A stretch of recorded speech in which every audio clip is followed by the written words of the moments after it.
welcome once again to Canon Andrew White Reflections. And have we got some reflections this week, Andrew? We certainly have. was Good was and bad, but mostly bad. well, in a strange way, yes, they are, but good can come out of bad, as we know. But I tell you what, we've waited 12 months nearly for a new Archbishop of Canterbury, and to put it bluntly, Andrew, are we down the same rabbit hole? Because she's extremely pro-abortion, pro-women, women's rights, that is, and she likes the LGBT. These people who think they're pro-choice, everybody likes to say, we're not anti, we are pro. But what pro means is you become God. Yes, indeed. You cannot hold on to the serious things that God states for us to do. From the first commandment is, thou shalt love thy God, and you shall preserve life. How can you be a leader of a church and also be pro-abortion? We then come on to all the things about sexuality which are bad. But as regards the preservation of life, and we cannot believe that life starts at 40 weeks gestation. No, indeed. We've got a similar event here in Spain for political reasons. They've decided to put abortion within the constitution. It's all politics because they want to win the women's votes. Here in Spain, you've got the right to have abortion, your choice, until 14 weeks. And then till 22 weeks, you need a doctor to sign you off, which is pretty easy to get done anyway in most countries. And then, well, it can even go beyond that. Now, looking at the new range of astonishing computer science, where you could see the echograph here, the pictures of the fetus and the baby in the womb in very early days. It's astonishing that baby is alive, vital. Alive, responding, and playing. Indeed. So we have seriously got to sit up, and as a church and as individuals, we've got to repent of what our so-called leaders are doing and say, no, we will not support this. We do not allow it. And Rodney Earth and Andrew White say today, no, no, no, not in our names. Indeed, and back to the political side of this, and the way that the actual head of the Anglican Church is voted on. It's bizarre, Andrew. It's taken 12 months nearly. And Taken 12 months to get a new archbishop, and I'm really worried about what we have got. well, we've It, got a lady because she fits in the latest woke criteria. Fine. But we've got to drill down here and see that it does go beyond that. And apparently, I understand that a committee eventually comes down with a choice of two people to become Archbishop of Canterbury. And then those two names are put before the Prime Minister. And now the Prime Minister puts is, one before the king. And the Prime Minister doesn't even believe in God. Well, he's an atheist. He believes in atheism. That's okay. He's got a choice. But when the church depends on an atheist to choose who's going to be the next incumbent, we deserve what we get. And it's very, very worrying. This week we've had so many terrible things which have happened, like the atrocities in Manchester at the synagogue.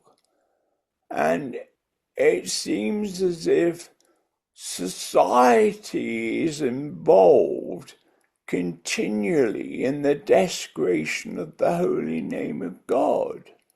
And that awful act happened on Yom Kippur, the most holy day in the Jewish year, the Day of Atonement, the day when you pledge for the forgiveness, a day of fasting and complete silence.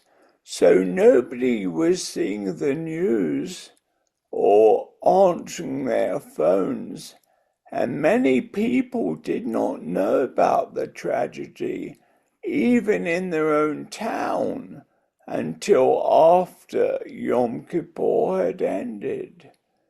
It was a horrific day. It's incredible to see how the people of the synagogue came together, and it's great to see the strength of our Jewish community in the UK and Commonwealth and other countries. But it's worrying to see how liberal the church has become.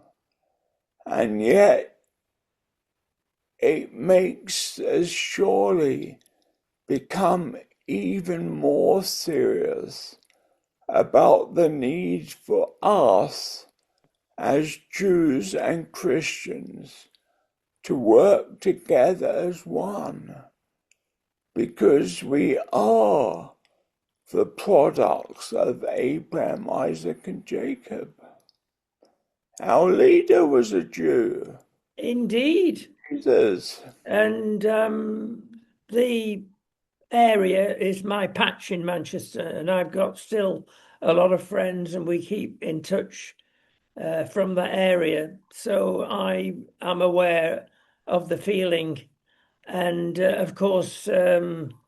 Lammy, as second in command, went up there and got, some people say, is just desserts, because the rabbi had to calm the restless crowd. We're not complaining about that. I can fully understand why they were holding the government as partly responsible. What have you done for our Jewish community? How have you protected us? It was because you didn't do your job right that this happened. Now that sounds maybe a bit hard, but let me tell you, no, it isn't, because things are coming out of the woodwork that even surprised me. And it's to do with the left again. Now, this is not a political statement, it is just fact. Now, the Palestinian marches, many every week, Happening today in indeed, it Trafalgar Square and would Whitehall. not be tolerated anywhere else in the world.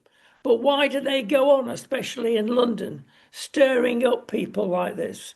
Well, it's simple, Andrew, it appears.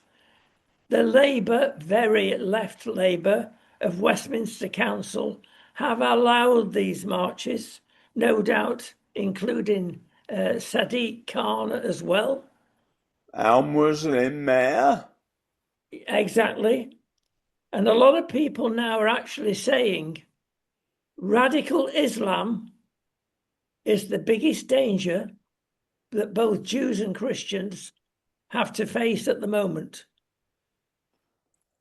They are all saying that, and serious Christians, along with the Jewish community, when they come together, are saying these things which are not about nice interfaith relations, but about the sincerity of what is happening. Dark times, Andrew, but out of dark times you see the light at the end of the tunnel. What light can you see at the moment at the end of this tunnel? The light I see is that the church has been in decline for many years, particularly decline amongst the young people. But now there seems to be a radical change, and young people are coming back to church. And it's really interesting that the recent reports by the EA, the Evangelical Alliance, and others have showed that it's young men coming back to the church, which is incredible. And I think that gives us hope that people have seen that the politicians and the speech of so many on the left hasn't brought hope. Why don't we go back to God? And that is the light at the end of the tunnel. One has to say in all this, Andrew, that a half, I'm not being exact by saying that, of the Anglican Church gets it and would not agree with what is happening at the moment. Yes, there are still in the Anglican Church a selection of people who are very conservative and concerned about the righteousness that we need to see, and I would consider myself one of those. I believe the Bible, I believe the Ten Commandments, I believe in doing what God's will is for us to do.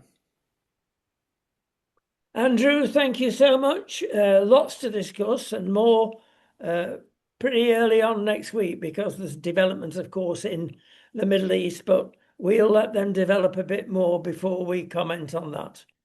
Yes, a day of great things, and there are supposedly these peace plans with Hamas now, even in Gaza, thanks to President Trump. We'll be back next week. Shabbat Shalom. God bless you.